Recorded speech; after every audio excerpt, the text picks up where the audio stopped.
ल आज चाहिँ हाम्रो रोपाइ सुरु भइसकेको छ। यहाँ अब रोप्नेरीहरू चाहिँ एकदम तयारसँग रोप्नेरीहरू चाहिँ लागिसक्नु भएको छ। ल यहाँ हाम्रो रोप्नेरीको मुखिया हो हेलो भन्दै हुनुहुन्छ है। ल रोपाइ सुरु भइसकेको छ है। गाइजहरु हाम्रो अब यहाँ रोपाइ हुँदैछ। पुल्तीगडा सेरा रोपाइ बेर्ना बिउ बयाली खेल्दैछ हैन। यहाँ डाक्टर साहब आएर रोप्दै हुनु। तपाईको उही देखेको छैन के मुखै ल यस्तो डाक्टर साहबले अब रोपेपछि धानको उपचार आफै हुने होला। मल पनि हाल्नु पर्दैन। ओ माइली एक फेरि ओड हेरियल बिचारी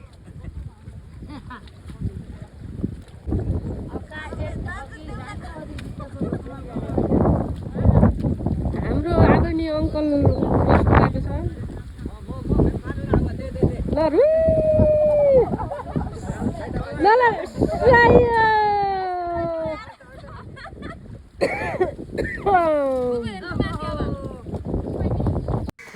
ल यहाँ चाहिँ भाउजूले ट्याग लाएर पोज दिँदै हुनुहुन्छ। ल भिडियो खिचिदिनु फोटो खिचिदिनु भन्दै पोज ट्याग हेरौँ। अब अरू रोप्नेरीहरू लगातार रोप्नेमै बिजी हुनुहुन्छ। अब यहाँ हली आउनुभयो एकजना हाम्रो होनाहार हली मिस्टर चतुर्भुज उर्फ सिबी दाई र हाम्रो सिबी दाई मेन हली आजको।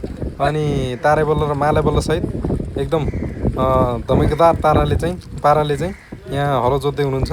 अब यो हलो जोतिसकेपछि चाहिँ हाम्रो मैलाउने काम हुन्छ। मैलाइसकेपछि खाने काम हुन्छ र रोप्ने काम हुन्छ है त। अब यसै गरी अब नयाँ हली चाहिँ अब एकछिनमा प्रवेश हुन्छ। नयाँ हली आइसक्नु भएको छ। एकदम फ्रेस हली हो। उहाँ चाहिँ अब बल्लले खासै टेर्दैनन्। माले बल्ल काले बल्लले अब हलो जुरो मैलै अब सम्हाल्नै गाह्रो छ उहाँलाई। उर्फ त्यो म भनेको चाहिँ मै हो फेरि है।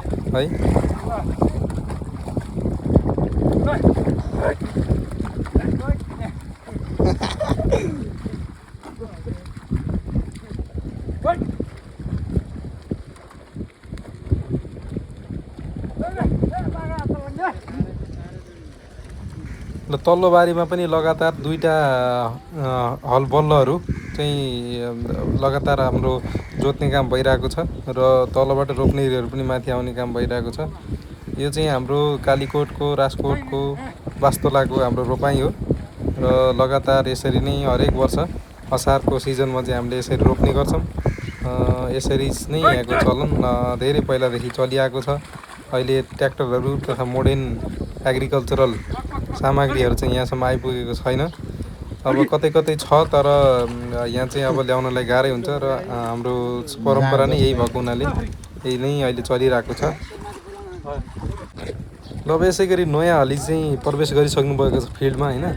उहाँ हलीलाई चाहिँ खासै बल्लले टेर्दैनन्। एकदम लोसे पाराले हिँडिरहेछन्। अब हली पनि त्यस्तै हुनुहुन्छ उहाँ खासमा। अनि त्यसपछि जति हाने पनि जति उ गरे पनि यहाँ बिस्तारै स्लो मोसनमा न तारे हिँड्छ न काले हिँड्छ। यहाँ नटेरेर पुरै मुन्टो घप्टो पारेर हिँडिरहेछन्। टेर्दैनन् उहाँलाई। ल उहाँ तर पहिलाको आफ्नो पालामा चाहिँ जब गाउँमा बस्नुहुन्थ्यो त्यो गाउँमा बस्ने बेला चाहिँ एकदम खत्रै हली हो। बाख्रा हेर्नेदेखि लिएर घरको काम सबै भ्याउनेदेखि लिएर घर औल लेख एकै दिन गरेर भ्याउने मान्छे हो उहाँ। अहिले अलिकति कामबाट चाहिँ छुटेर अलिकति यहाँ टिचिङ पेसातिर लागेर चाहिँ अलिकति यहाँ बल्ल नटेर्ने भएको हो। नत्र उहाँ खतरा मान्छे है। अब यहाँ चाहिँ हाम्रो लगातार बिउ गाड्ने काम भइरहेको छ। यो चाहिँ बेर्ना राखिन्छ। सुरुमा बेर्ना राखेपछि अनि त्यसपछि यहाँ बिचमा अब देख्न सक्नुहुन्छ ट्याक्क लाएर हाम्रो माइलो बुवा तमौ यो चाहिँ यहाँको लोकल तमौ र सुल्पामा हालेर हुक्का टाइपको पारामा चाहिँ एकदम चनचन तान्दै हुनुहुन्छ। पटे मार्ने भन्नुहुन्छ भनेको गलै मार्ने भन्नुहुन्छ कति बेला के भन्नुहुन्छ। हरेक बाहना बनाएर चाहिँ उहाँ लगातार तमु चुरोट चाहिँ खाइरहनुहुन्छ। हाम्रो अब मन्दिर काका आइसक्नु भएको छ। यहाँ मन्दिर काका ट्याक्क लाएर हँसिलो खुसिलो मान्छे। यसै गरी अब यहाँ हाम्रो गफ चलिरहेछन्। ल सुनौ यो गफ रमाइलो। अब ठुलको पनि भइगइस 12-14 वर्ष पनि भइगयो बा। ए कति भइस त 22-23-24 27 वर्ष।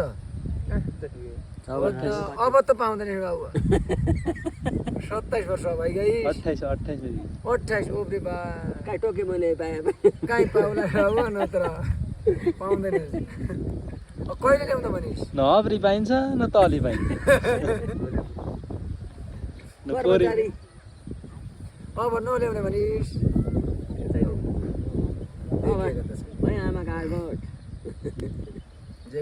ल अब रमाइलो गफ सुनिसकेपछि खेतहरू हामीले चाहिँ खाएर भइसकेपछि अब यसरी चाहिँ रोप्ने काम हुन्छ। फटाफट उहाँहरू नन स्टप लगातार हात नगल्ने गरिकन बक्का बक रोप्दै हुनुहुन्छ, नास्ता सास्ता खाएर होइन, एकदम फिट एन्ड फाइन भएर अनि त्यसै तागत ल्याएर चाहिँ लगातार रोप्दै हुनुहुन्छ एकदम लोकल पारामा। हावा मस्त चलिरहेको छ, सरररररर बास्तोलाको हावा है। यसरी कति रमाइलो छ। यो चाहिँ बिउ गाड्ने भयो, यो चाहिँ गाड्नलाई अब बिउ छिटो सकिएको हुनाले धेरैजना यहाँ बिउ गाड्नेतिर आइपुगे। एकछिन रोप्ने काम चाहिँ पज भएको छ। छोटी भेटिने पाया बिहा गरिदिनु हुने चाहिँ जम्मै राँडै रहेको बिचरा चिन्ता एकै लाग्नु लाग्यो।